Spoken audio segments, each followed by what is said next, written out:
the situation we're going through, the whole world is going through, is bringing up many questions which we usually see as problems that need to be fixed or that need to be controlled. And that, of course, causes a lot of emotions, a lot of different emotions. And normally, we look outside of ourselves for answers,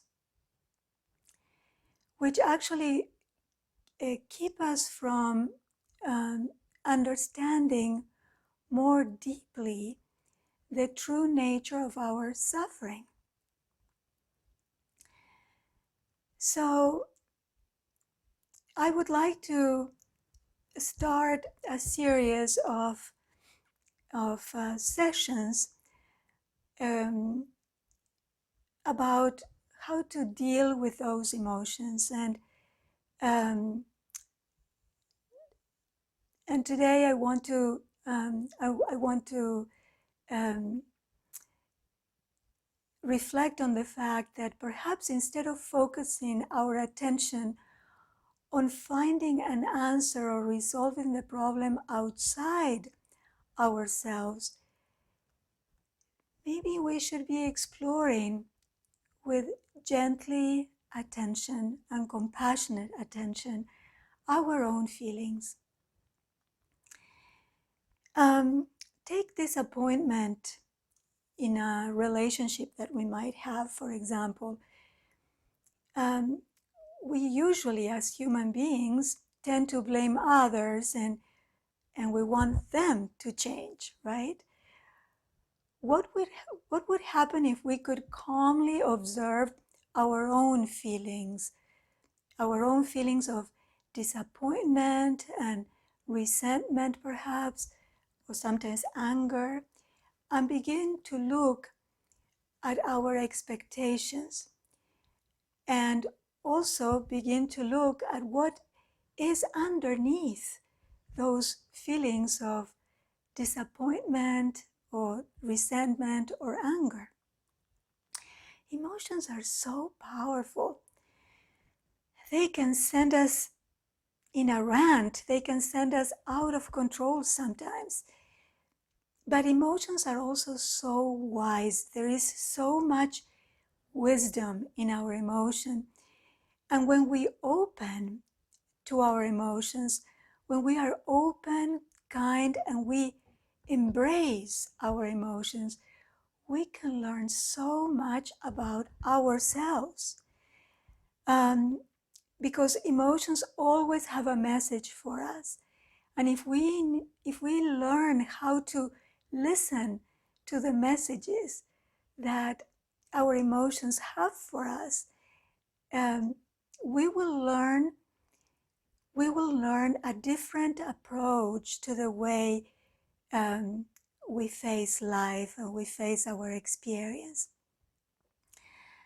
What happens is that we as human beings have an incredible capacity for self-deception.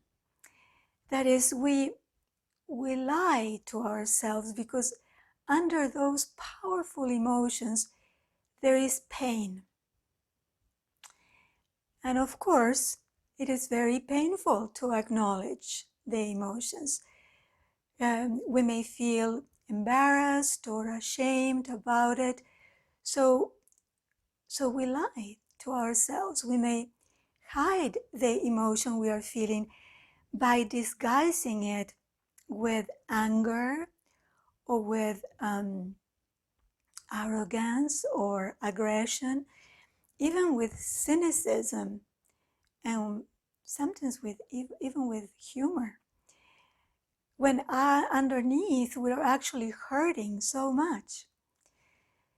And it takes a lot of courage not to lie to ourselves, because there is something there we don't want to experience fully.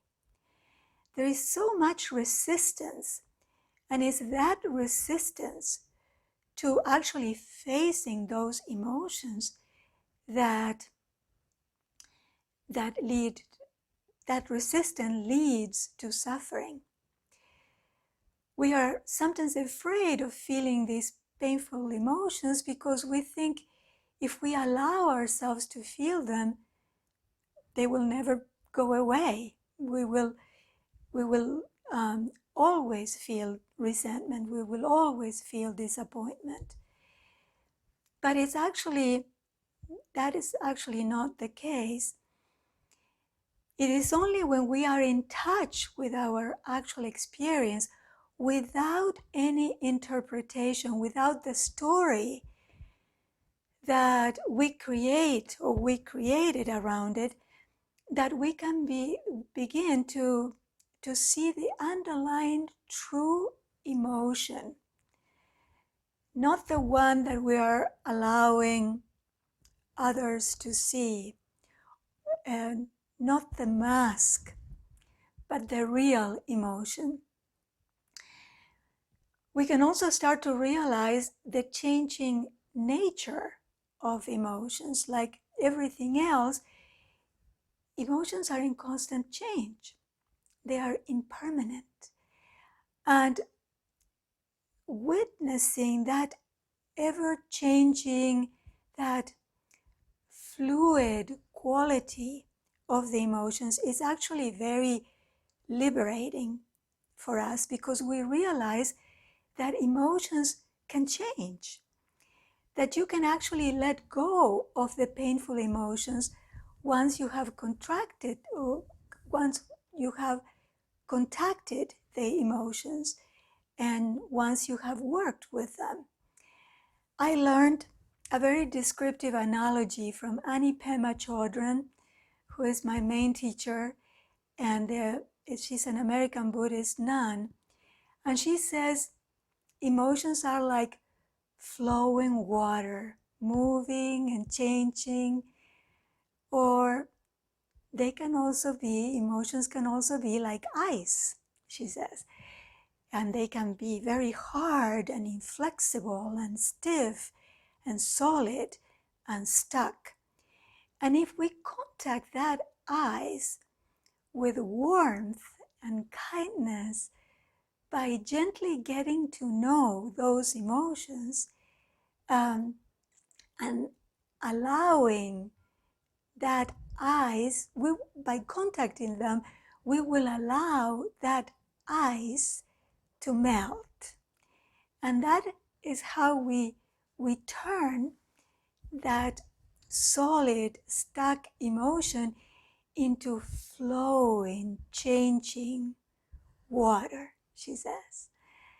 So even when emotions have been like ice for a long time, stuck and hard, sometimes for years, like take resentment, for instance.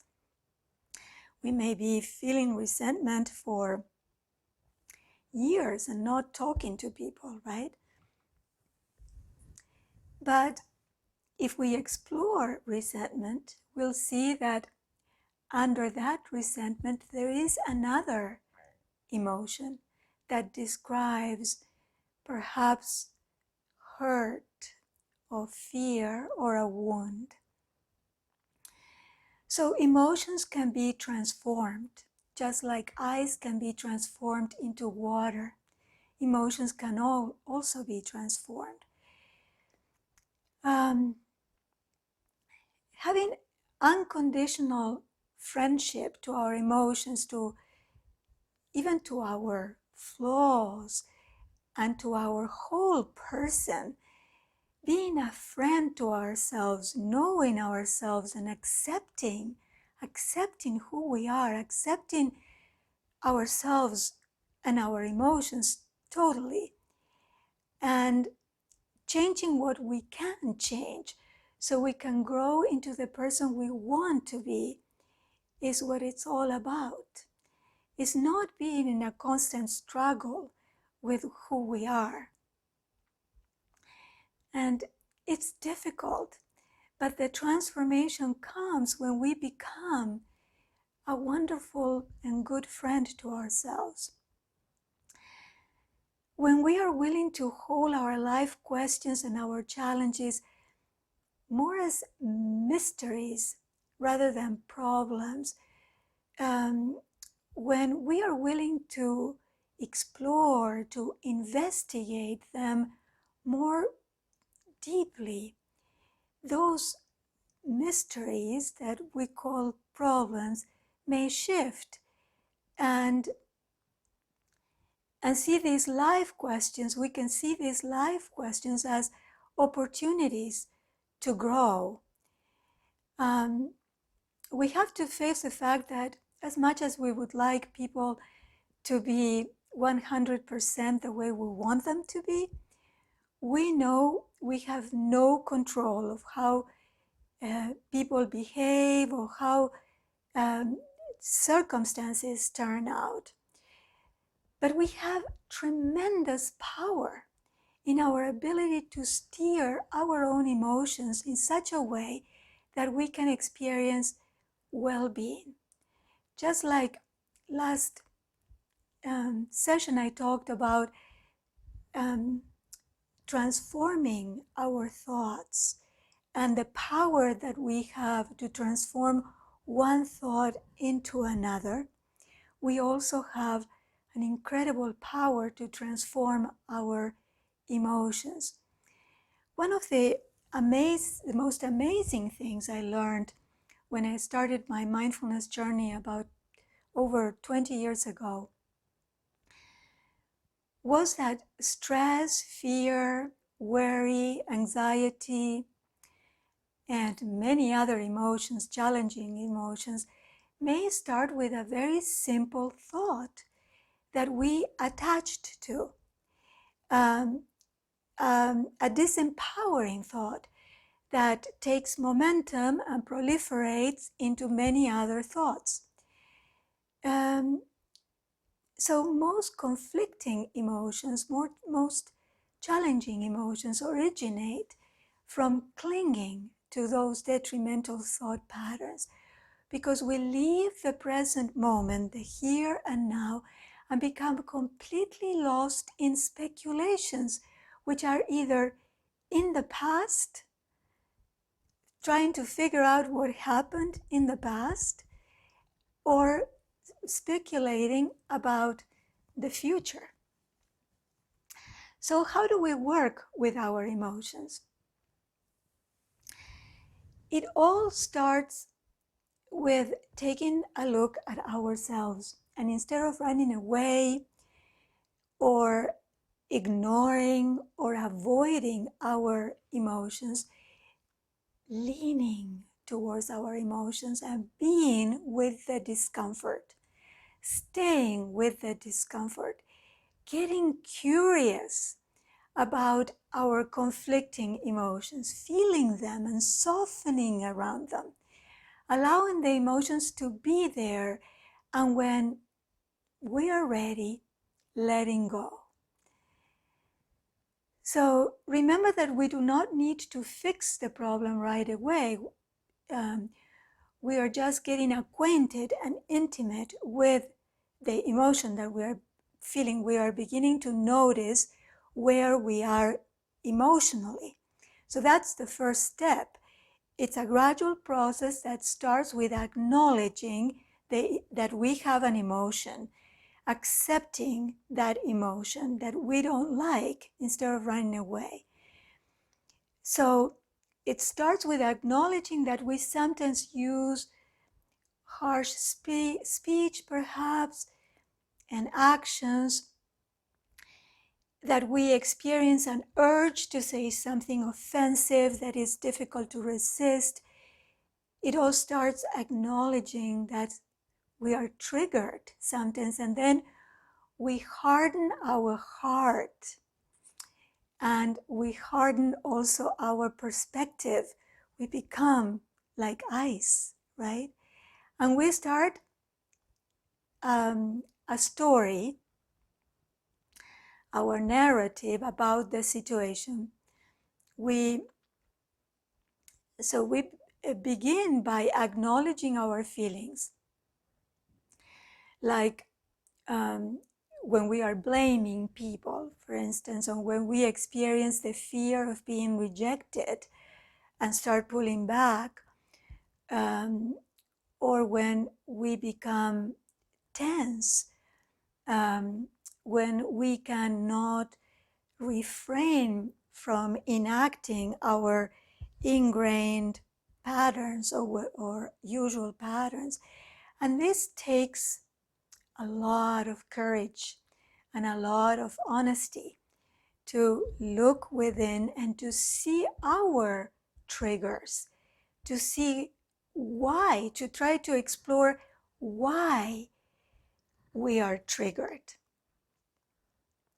It is helpful to consider that many of the many of the unpleasant emotions that we feel today perhaps are the result of certain situations we experienced in our childhood, perhaps a lack of something that we experienced in our childhood. Sometimes even you cannot even remember because it was something that you experienced at a pre-verbal stage, or maybe you were very, very young, like 1 or 2 years old, and you don't have a conscious memory of what was happening back then. Maybe our mother, say, was sad or depressed and didn't have the presence of mind and energy to devote time and attention to us. Or perhaps she was incredibly busy because she had a lot of children and she had to bring her energy and attention to all of them, or divide her energy and attention to all of them. Or maybe our parents had conflicts and were too busy with their own issues, so we experienced a lack of thoughtfulness, a lack of dedication perhaps, and we didn't feel seen or we didn't feel understood. And that was very common, especially with the silent generation after the Depression, when as long as you had food on the table, clothes to wear, and a roof over your head, everything was okay. And parents didn't really know about the emotional needs of their children because science had not found out about the crucial importance of emotions until the late 80s. They knew emotions existed, but they didn't know how they affected us. So a lack in attention, a lack of in kindness, consideration, or a lack of appreciation will make us look for attention, for respect, and appreciation in other people in our lives now as adults. It's called transference. So that childhood lack will be like a hole that we unconsciously seek to fill up throughout our lives. And it's only by bringing awareness to that, or by accepting that maybe that is what happened, and forgiving our parents who didn't really know. They loved us and they were completely blind to the to the hurt, perhaps, or to the wound that they were inflicting in us. They had the same model from their own parents, and so they were following the model that they had been raised with. Becoming aware of what we really need and our tendency to seek those needs from others is essential to start understanding ourselves and our emotions. And that is where mindfulness meditation can really help, since this ability to observe where we are comes from mindfulness practice, especially when we put aside time during meditation and we notice where we are, and we can, in that pause that we take, we can reflect on what to do. We allow our present experience to unfold without any resistance. So, like in the last session, we talked about training our brain, and that in meditation, we train our brains to see clearly, to see the true nature of our emotions clearly. Mindfulness teaches us to notice with a compassionate and non-judgmental heart what is happening with us. When we meditate, we sit quietly with ourselves and we notice whatever comes up, but with an unbiased attitude. And then we just label the thought that comes. Think, oh, there I go, thinking, I'm thinking. This is just a thought. And we go back to the breath. And then another thought will come, and our mind will be taken to our story, to this situation that we call a problem. And when we realize that we are lingering and clinging to that situation, we come back. So the instruction is to just notice the thoughts and not judge them as good or bad. Just notice them and bring compassion to them. Anybody who has meditated knows that this journey from judging ourselves to seeing clearly what is our experience without preconceptions is a gradual one. And don't look for a quick fix. It's not going to happen overnight. To the degree that we are attentive, we can notice that urge, that addictive urge, while it is still manageable, the urge to answer back, the urge to to lose it, right? And right before we are about to step into that trap, into that urge, and react, we can pause. We learn during mindfulness meditation that we can pause. We can take some deep breaths, and in that pause, we can find our freedom, because we find our power to choose what we want to do. Initially, we will be able to acknowledge our emotions and our reactive patterns retroactively. That is, once the event has passed. That is already a huge step. It is the first step in becoming aware of what we're doing.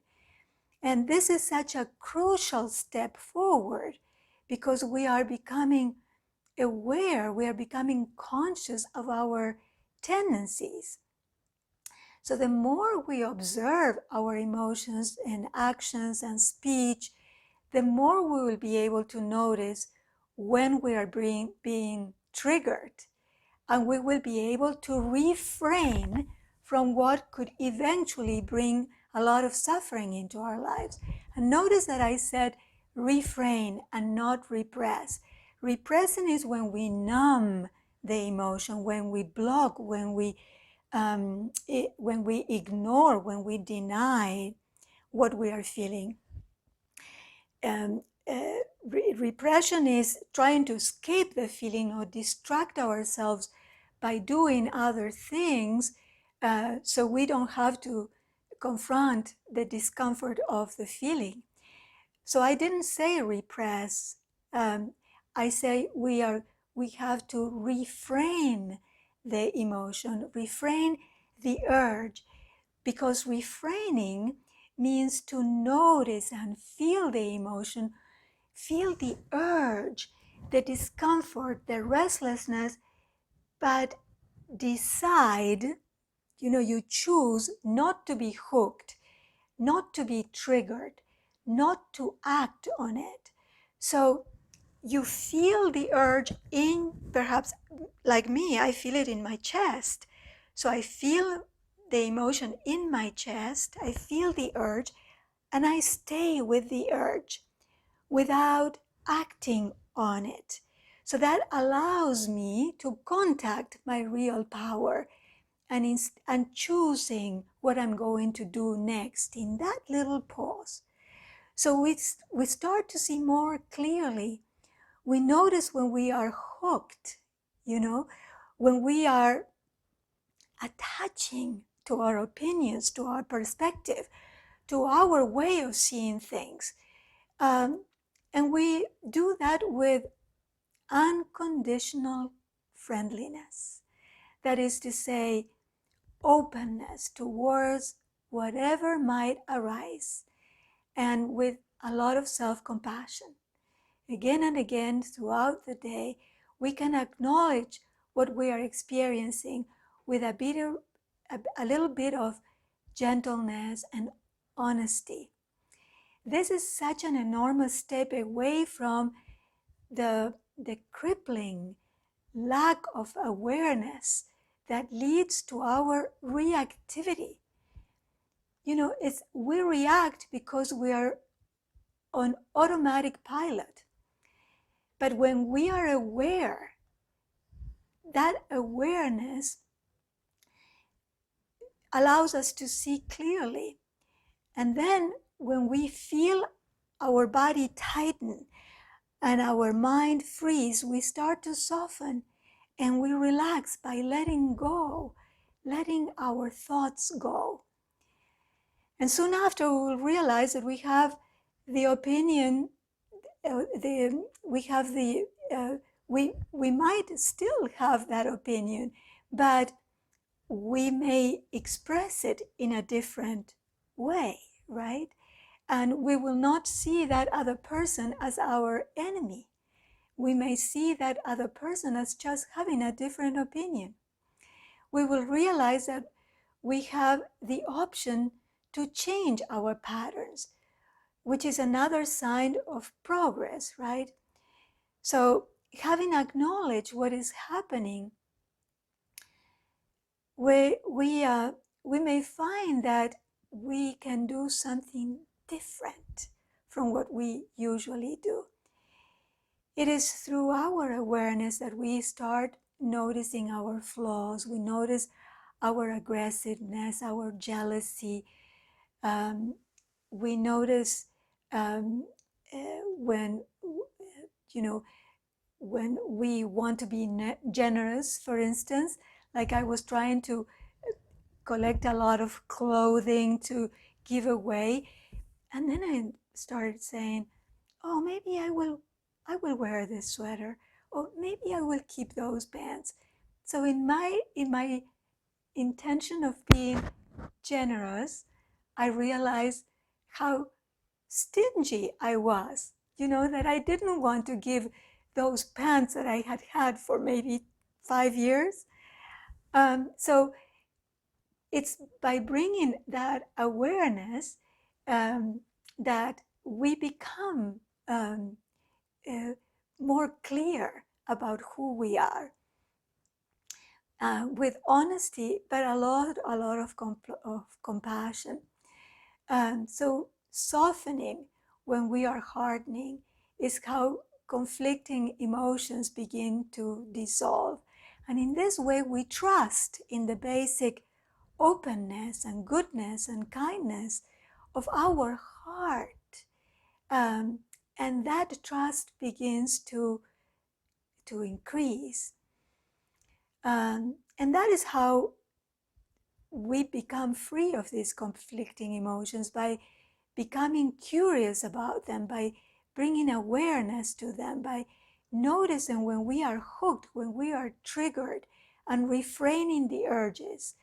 Of course, this requires deliberate attention and intention and discipline and a big desire, right, to get out of that prism of impulsivity or compulsion and reactivity that we have. So I'm just remembering that there is a book that I read that is called Being Zen. I remember the first name of the author, Ezra, but I don't remember the last name. So he's the author of Being Zen, and he tells a very interesting story. He needed regular blood. He's a monk, and he needed regular blood tests. So he had to go every week and have blood drawn. And every time he was going to the lab to have blood drawn, he would faint. So he was really experiencing a lot of anxiety, and that anxiety made him faint.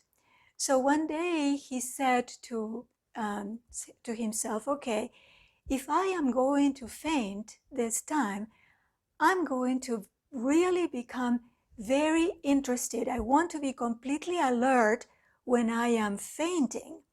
So he became incredibly curious and interested in what he was feeling that allowed or that brought him into losing his consciousness. And so they put the needle, and then he became very, very curious, very interested, and he didn't faint.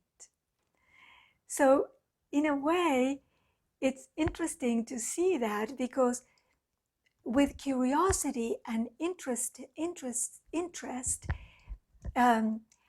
our emotions, we can see our emotions in a differently, and instead of allowing ourselves to be betrayed by those emotions, we gather, or we summon the power to transform the emotion.